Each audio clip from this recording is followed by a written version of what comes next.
What's the fastest you've seen a crowd go from excited to horrified?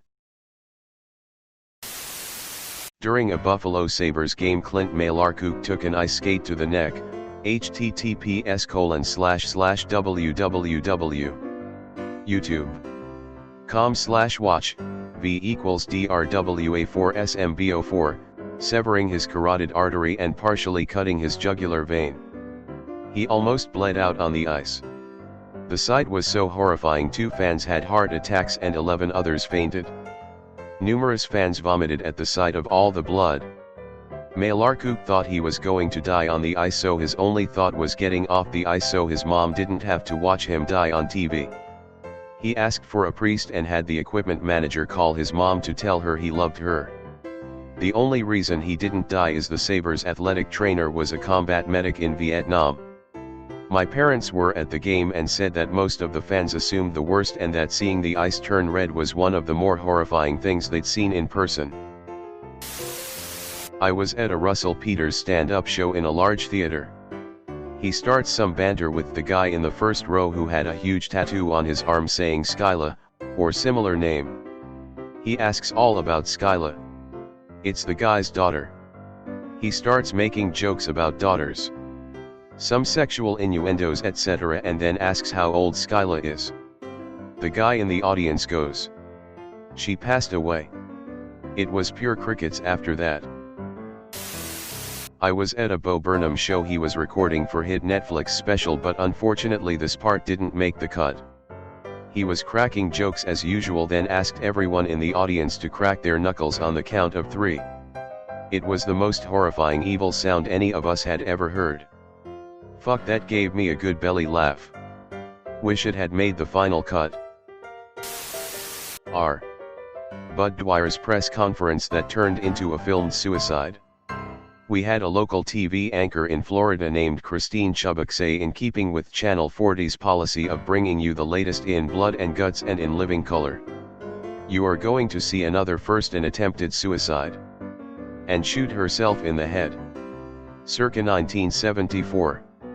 The footage never got out, so it's not well known. I saw the movie about her. Did viewers literally witness it live? Yep. But very few people had VCRs then, so it wasn't recorded outside of the studio.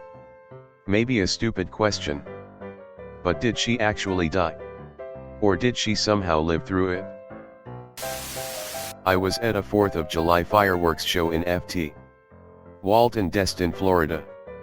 The show was being staged from the inlet from the Gulf of Mexico to the bay.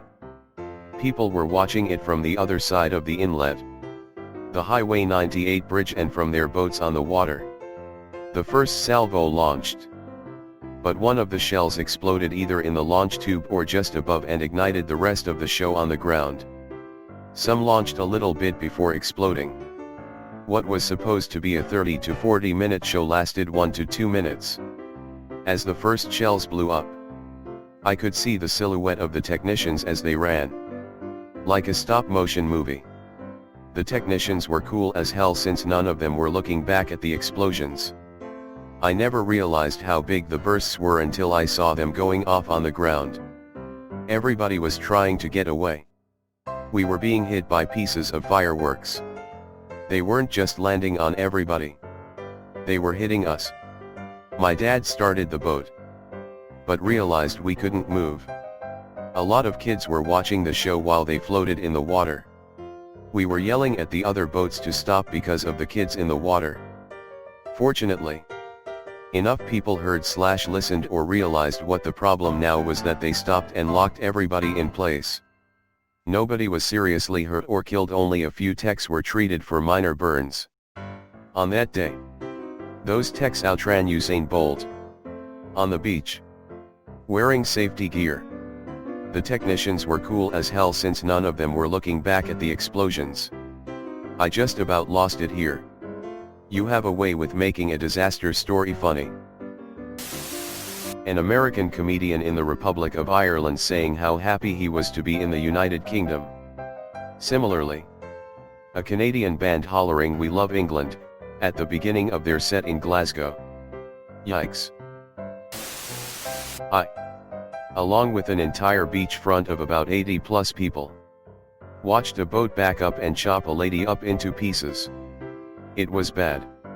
What the fuck? It's not terribly infrequent. A woman near me lost both arms to a boating accident when she jumped off the back while the driver was still reversing. I do not swim near running boats ever for this reason. Or the lady who forgot which way to walk when she exited a single prop Cessna. I have a friend that this happened to and she somehow survived it. It made contact between her shoulder and neck. Unbelievable that it didn't completely cut off her arm or that she lived at all for that matter.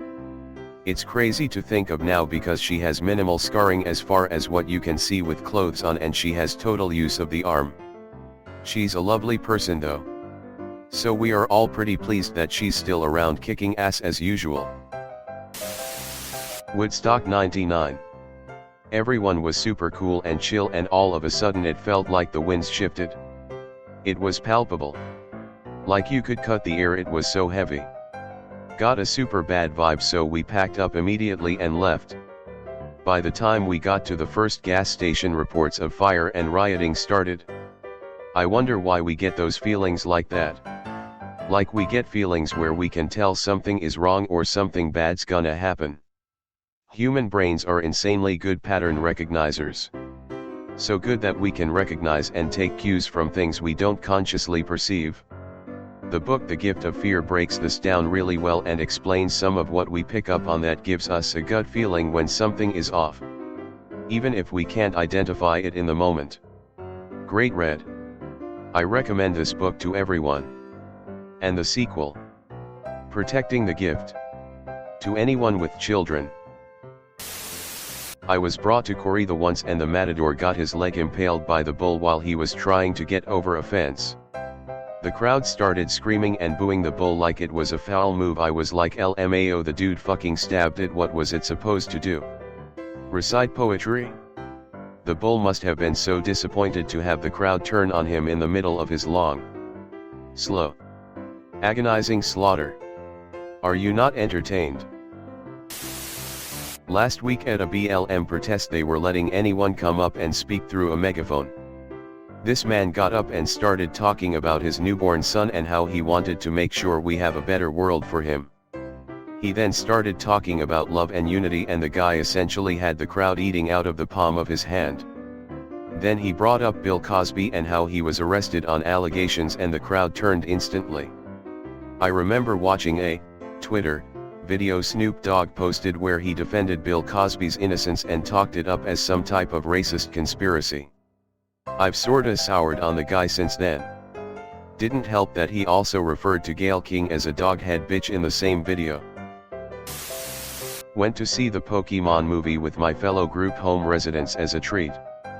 There were maybe 70 of us there. Most had never been to a movie theater before, so it was a pretty big deal. The house even splurged to get everyone a small soda, candy, and a portion of popcorn. This was literally the best day of most of our lives so far. We get settled in, taking up most of the theater. When the credits started and the lights dimmed, we were so excited. Pokemon, the movie, was about to freaking start. Opening ads start. We're silent the whole time in anticipation. Then the credits never ended. We thought, because this one ad seemed to go on forever. Some kind of a spoof of an alien movie. Maybe a play on Star Trek? Credits rolled. Lights turned on. Nobody spoke. Every single face was deflated and so freaking disappointed. Someone screwed up and played Galaxy Quest instead of the, brand new at the time, Pokemon movie. Nobody talked the whole way back to the house. But as soon as we got there, so many kids lost it. I didn't end up seeing it until like 10 years later. And it blew mind, haha. You guys watched a whole other wrong movie at the theatre. Detroit Tigers almost perfect game. We all saw the play and the dude was out, we all start celebrating. Then we slowly realize the ump called him safe. Celebration quickly turned to the opposite. Technically not horrified, but still the fastest 180 I've seen or been a part of. Detroit sports and officials turning a moment of elation into a moment of sadness in an instant. Name a more iconic duo. What do Detroit fans fear? J.J. Watt? Jair Alexander? Patrick Mahomes? No. The goddamn referees. The entire assembled students from the elementary school where teacher/astronaut Krista McAuliffe taught at, who were broadcast live to the world, as they watched the Space Shuttle Challenge explode seconds after takeoff, killing all hands on board, including their teacher. Oh yeah. We had an all-school assembly to watch it, on a tiny TV up on the auditorium stage, of course. I was in 3rd grade. We barely understood what was going on. The most unnerving thing was watching our teachers weeping quietly and trying to look strong for us. I was also in 3rd grade but on West Coast, so I woke up to my mom crying in front of the TV. The science teacher took us out to watch it from the playground. We were only 50 miles away and could see it clearly. Then the fucking thing blew up. What did the teacher say to you guys? There was a guy performing risky stunt dives in a river for money. He pulled off great stuff and people were clapping and clearly hyped. One of the tricks went really bad and he crashed headfirst into a rock from a decent height and killed himself. I always remember what Penn Joliet said at the end of his nail gun routine. It was like, we find it morally wrong to put someone in real danger for entertainment. And I have to agree. They think it's immoral to make the audience complicit in danger. Basically you're paying to see a magic show, not a medical emergency. So there shouldn't realistically be that possibility on the docket. Yes. And they managed to make it look dangerous in many of their acts. No need for real danger. One of the many reasons I, and many others, have so much respect for them and what they do. I was at a Van Halen concert a few years back and David Lee Roth comes on the mic and says, "This next one is from our new album." Ha, I was at a Rolling Stones concert about 15 years ago. As soon as Mick said that Keith was going to do a song, everybody suddenly had to go to the bathroom. That's too bad. Happy You Got the Silver and Salt of the Earth are solid songs. A friend of mine decided it would be fun to try and see if he could smash a beer glass on his head. Up until then he was just being an enthusiastic drunk and had some positive attention. He then decided the beer glass thing was a good idea and promptly executed it. Head wounds bleed a lot in the first minute. Crowd went from AUW. You're cute to fuck, he's gonna die. I sobered up in an instant and got a clean towel for him to stop the bleeding. Thankfully head wounds also stop bleeding pretty quick in most instances. Drunk ideas are almost never good ideas. Especially the morning after when you wake up next to a bad idea. And that, kids, is how I met your mother.